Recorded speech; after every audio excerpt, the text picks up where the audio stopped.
Então, Eduardo, estamos aqui na Casa Branca. A gente, obviamente, não pode filmar lá de dentro, mas acabamos de sair, de passar basicamente o dia inteiro em reunião hoje. E eu acho que vale a pena a gente explicar para as pessoas o que é que a gente faz aqui, né? Porque muita gente não sabe o que você está fazendo aqui, acha que você está a passeio, que a gente está a passeio. Eu acho que vale dizer o que é que a gente vem fazer aqui. É tomar chá com Trump, é tomar café com Trump. Olha, pode ter certeza que não é turismo, né? Inclusive, eu acho que foi um grande tiro no pé essa tentativa de confiscar o meu passaporte e me obrigar a ficar 100% do tempo aqui nos Estados Unidos, porque agora eu estou 24 horas por dia focado nessa missão. E a nossa missão é trazer verdade para cá, trazer os fatos, trazer você que vai para a Avenida Paulista, né, essa foto, ou de você de Copacabana, para a gente mostrar que não é uma coisa sobre Bolsonaro tão somente, é sobre todo um país, mais de metade do país clamando por liberdade. Então a gente leva fatos, a gente conta com diversas pessoas e essa é a construção política necessária para que a gente chegue no resultado que a gente espera,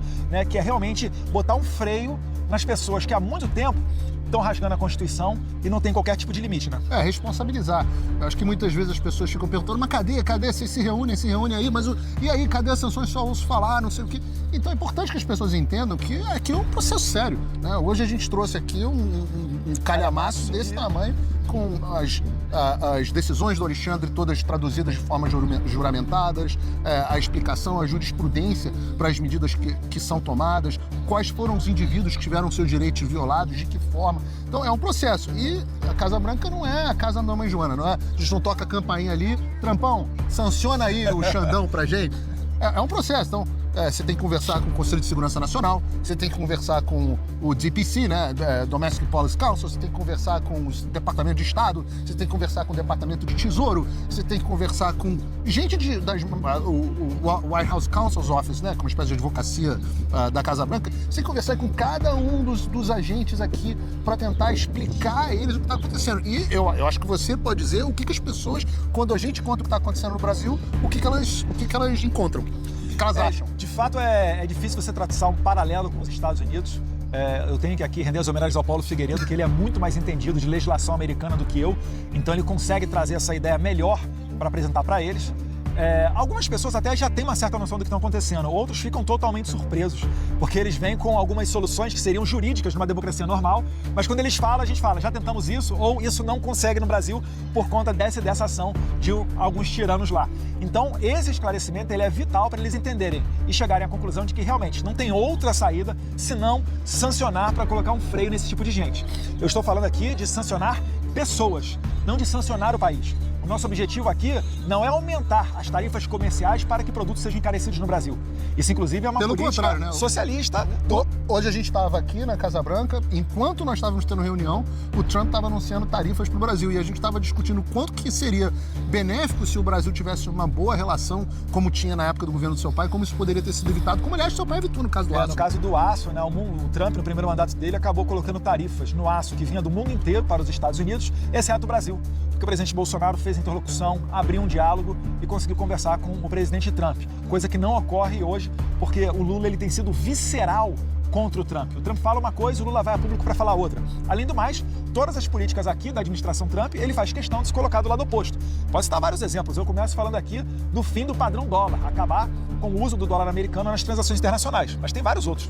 Mais Irã, Pro-China, Venezuela, enfim, dá para passar o dia inteiro aqui. Mas resgatando o ponto que você estava falando, é que a gente não quer tarifa para o Brasil, a gente não quer sanção para o Brasil. A gente quer sanção para responsabilizar algo que já existe dentro da legislação americana. Isso é importante dizer. Alexandre de Moraes violou a legislação dos Estados Unidos quando ele se esquiva de seguir os tratados internacionais entre o Brasil e os Estados Unidos para ir atrás de companhias e indivíduos dentro dos Estados Unidos. Ele violou as leis internacionais de direitos humanos. Ele violou, inclusive, o que se entende aqui nos Estados Unidos como cometeu práticas de corrupção. E o que a gente faz aqui são simplesmente trazer os fatos. E quando a gente traz os fatos, tem um misto disso que você estava falando, né, Eduardo? Das pessoas não entenderem a gravidade do que está acontecendo, ficarem muito surpresas, digamos assim, mas, por outro lado, eles também entendem um certo paralelo, né? Porque eles veem o que aconteceu com Donald Trump, eles veem a forma como os juízes aqui nos Estados Unidos está muito em discussão, né? Os juízes, a gente falou muito disso aqui, sim, como os juízes estão invadindo as prerrogativas do Poder Executivo, sendo usadas para parar a vontade do eleitor, né? E muitas outras questões também. Ele vai ficando por aqui para não estender tanto o vídeo, nosso cameraman não cansar muito o braço dele. Nosso cameraman, tadinho, tá com o bracinho já caindo.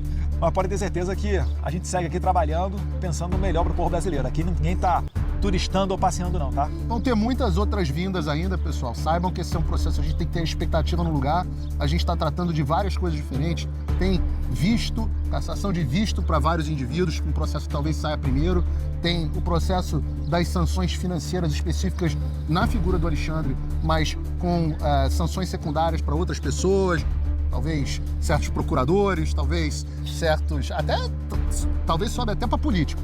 Então, delegados, etc, por aí vai. Inclusive parece que tem juiz auxiliar que está saindo aí da posição, mas não vai escapar não. Então, as pessoas têm que entender que isso é um processo que ainda vai demorar alguns meses, talvez possa vir mais rápido do que a gente imagina, mas aqui a coisa é feita com seriedade, né? É isso aí. Só finalizando, se você está vendo esse vídeo no YouTube, parece clichê, mas é verdade. Curta, comente, se inscreva no canal, que isso faz o algoritmo entender que essa mensagem é relevante e entrega para mais pessoas. E o Paulo Figueiredo está também no Rumble e no Locals, né? www.paulofigueiredoshow.com. Um abraço, fiquem com Deus.